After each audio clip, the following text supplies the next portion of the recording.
Hokairi, welcome back to my channel, Made Between the Pages. My name is Taylor, and today we're going to be doing a full review for Gunmetal Gods by Zamil Akhtar.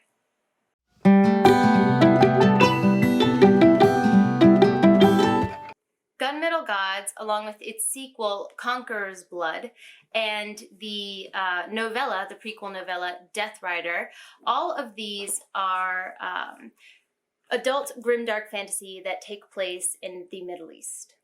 So this was a book that I picked up based on basically the cover alone. I thought that it looked so intriguing, so interesting to have a creature that looks like this, with a title like that. I don't know, it pulled me in from the beginning. And then when I read the blurb, it solidified my interest in this book. So I'll go ahead and read the blurb for you guys now, which is, they took his daughter. So Micah comes to take their kingdom. 50,000 gun-toting paladins march behind him, all baptized in angel blood, thirsty to burn unbelievers. Only the Janissaries can stand against them. Their living legend, Kiva, once beheaded a magus amid a hail of ice daggers. But ever since his wife disappeared, he spends his days in a haze of hashish and poetry. To save the kingdom, Kiva must conquer his grief and become the legend he once was. But Micah writes his own legend in blood, and his righteous conquest will stop at nothing. When the gods choose sides, a legend will be etched upon the stars. How can you not want to pick this book up after hearing about that? And I can confidently say that this book delivers on all of the key points mentioned on that blurb. So as you could tell, a main theme of this is war, conquest, battles. And what makes it so very interesting is the characters through which we experience that. As described on the back, we follow two main characters, Micah and Kiva. Micah is a conqueror who is using religion as his sword, essentially. So all of his army is bolstered by belief in his religion, and they are religious zealots that want to spread that religion all across the world.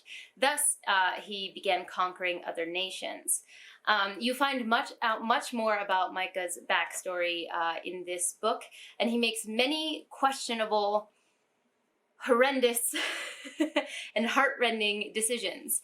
And yet you find yourself agreeing with him at points. Then you have Kiva, who is a washed-up hero. He's a has-been. He's already done his heroic deeds. He's already been written in the history books. But now he's dealing with the trauma of having been a hero on the front lines, and he wants nothing more to do with that life.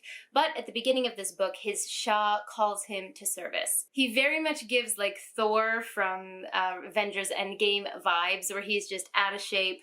He's not ready for a warrior's life anymore. This is just not his wheelhouse anymore. And so you follow from his perspective as he's called back to service. One of the key, amazingly written aspects of this book is how the main characters are all gray. Not just Micah and Kiva, but everyone is gray in this book. And you find yourself questioning your moral compass. How can you agree with this person on one page when they do something horrendous on the next? And then find yourself also sympathizing with the person that's on the opposite side of this battle. I think Akhtar does an amazing job of showing all of the different aspects of morality through the characters on these pages. Another thing that's done really well here that I personally enjoy in books is the discussion of religion as a power structure in society, not just, something that people believe in, but something that functions in society as a source of power and a source of influence. And that is so well explored and discussed here. And then taken even farther, because the gods in this world are not benevolent. They do not give a shit about the people who worship them, and they don't give a shit that they don't give a shit, and it's wonderful. So if you're coming into this book for benevolent gods and gods that, might match this kind of, ooh, everything's gonna be okay, heaven, view of things, this is not the book for you. The gods here are terrifying, which also leads me into one of the other big themes of this book, which is like this Lovecraftian, otherworldly horror that is also present here. Like I said, the gods are terrifying, and they are this like unknowable entity, and that fear of the unknown, that fear of like the void, the abyss, is very much present on all of these pages. But it's brought down to something that you can conceptualize because you're viewing it through the lens of these characters. So I really think that Akhtar did a really good job of blending in all the themes, all the things he wanted to discuss. They're really well done in this series. All of this doom and gloom, like grimdark fantasy, all these elements are balanced out here and there by this like dark, dry humor.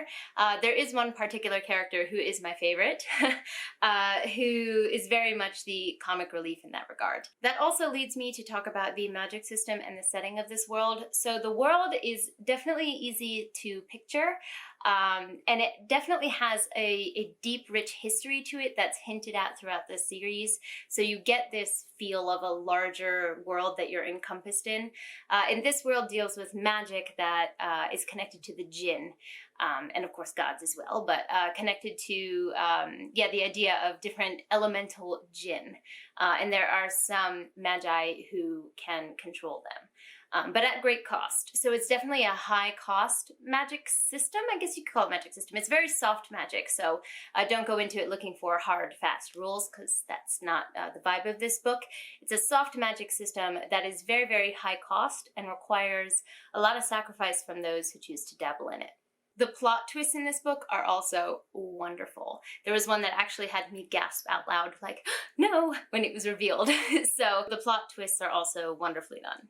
Now, I just want to close out by mentioning a few things that could be viewed as negative or could be viewed as things to look out for, if you decide whether you want to pick this book up or not. And one of those is the pacing of this book. So if you can't tell from the shelves behind me, I am an adult fantasy lover, epic high fantasy lover. And those books tend to be slower paced. We spend time in the market getting to know, the stalls and the people there. We spend time getting to know the magic system. But this book hits the ground running and it never stops. This is not necessarily a bad thing. And actually, I think that Akhtar was able to blend in all of those themes that I mentioned earlier. Those were able to be blended in well because of how much happens in this book.